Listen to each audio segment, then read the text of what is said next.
So in this video, I'm going to show you guys how you balance this Neewer Steadicam stabilizer or any handheld Steadicam for your DSLR camera. So stay tuned. It's easier than you think. So chances are you probably stumbled across my YouTube channel because of this right here or because of my Nikon camera videos.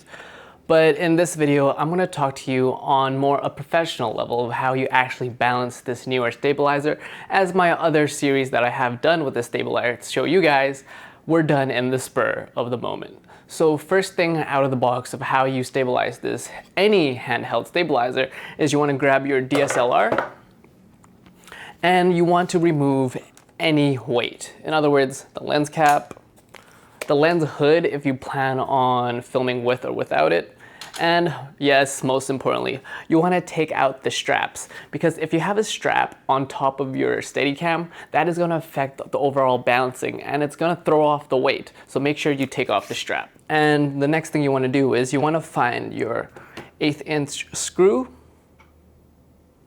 as well as your base plate that comes with your Steadicam.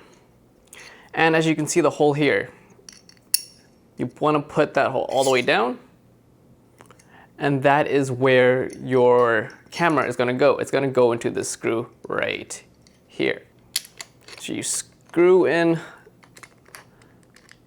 your base plate to your camera that you're going to use, and you're also going to need a quarter so you can tie it in, or some sort of metal so you can turn the base plate so it ensures that your camera does not slip off when you're installing your Steadicam. I personally like to keep it 1 inch, but depending on the size of your lens as well as the camera, you can adjust it to how further down the base plate you want it. And then once you have it at the proper length, once you actually understand how it stabilizes, you can mark exactly where it is so you don't have to constantly keep figuring out where's the best place that I can put my DSLR. Do I slide it up more, all the way up to 3 inches, or is it 4 inches? Next, what you want to do is you grab your stabilizer and you want to be able to put it on, slide it in, and there's going to be this knob here, this blue knob, and you want to twist it clockwise.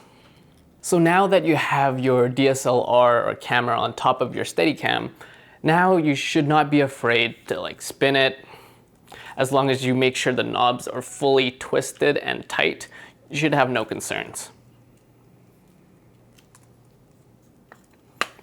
Once you have it securely onto your Steadicam, the next thing you want to consider is 2 principles. First one is balancing your Steadicam on the X-axis and the Y-axis.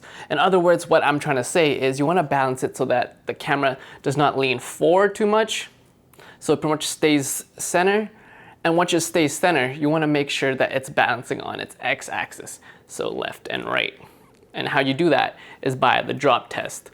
And from other videos and reviews that I've seen, my preference is that you want it to let go from here and let it swing right here at 6 o'clock, around half a second to a second, depending on how you use it. So first thing I would do is I would actually put it on the table, pick it up, and see what is it doing.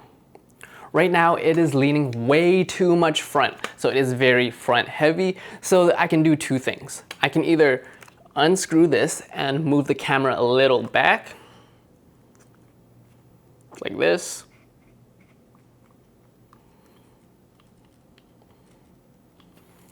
And then I can put it down and pick it up again, see what happens. See how that lean is lessening just a little bit compared to before. And the second thing I can do is I can untwist this knob here and make the pole a little longer to counteract the weight.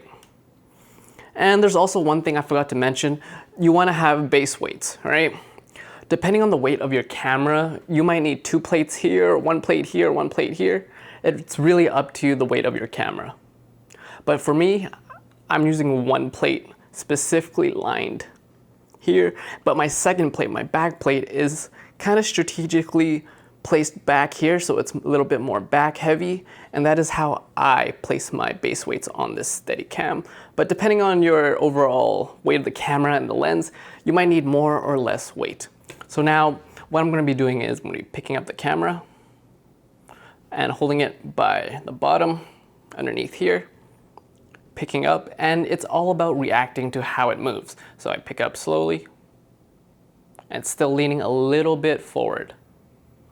So what I'm going to do again is I'm going to unscrew the base plate and pull it just a bit this way. Some people prefer to have a little bit of a tilt forward, but it's really up to you. And I'm also going to lengthen the pole just a smidge. Now I would say it's pretty much balanced to my liking on the tilt axis. Next, what you want to do is you want to balance it on its left and right, or X axis. So how you do that is there's a second knob here. This knob, if you unloosen it, you can see it will push the camera left or right.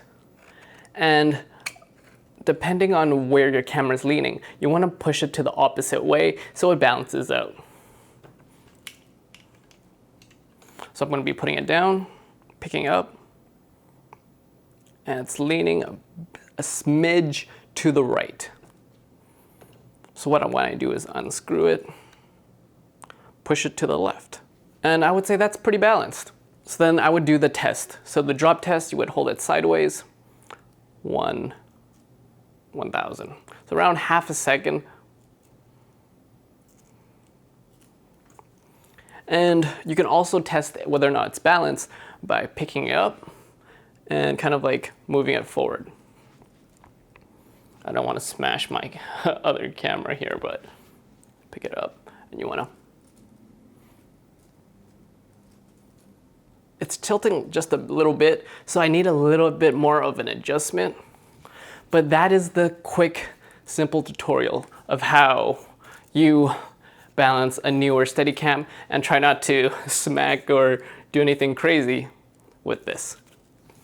But the reason why I wanted to do this video again is because I've been looking at research and getting comments of, hey, you should take off the strap. But the reality is I did that video in the spur of the moment, and I actually have test footage. And yes, believe it or not, I still actually use this Neewer Steadicam from time to time on things like music videos, because this is a great budget alternative for music videos, following around tracking shots, and I've used it professionally as well as my own short film style. And it's a good way to immerse people while they're watching your video to have tracking shots without having to spend like $1,000 on a Zhiyun crane or DJI Ronin. If you have the budget, then go for it. But if you have only around $200 or less, I would say this is definitely a good, worth the budget pickup for your filmmaking and your filmmaking accessories. So if you like this video and you want to see more content from me and how I can provide value for you, give me that thumbs up, subscribe to this channel for more content, and my name is Peter, and you're watching Broke Visionary Collective, where we all start with nothing, but you can always create something.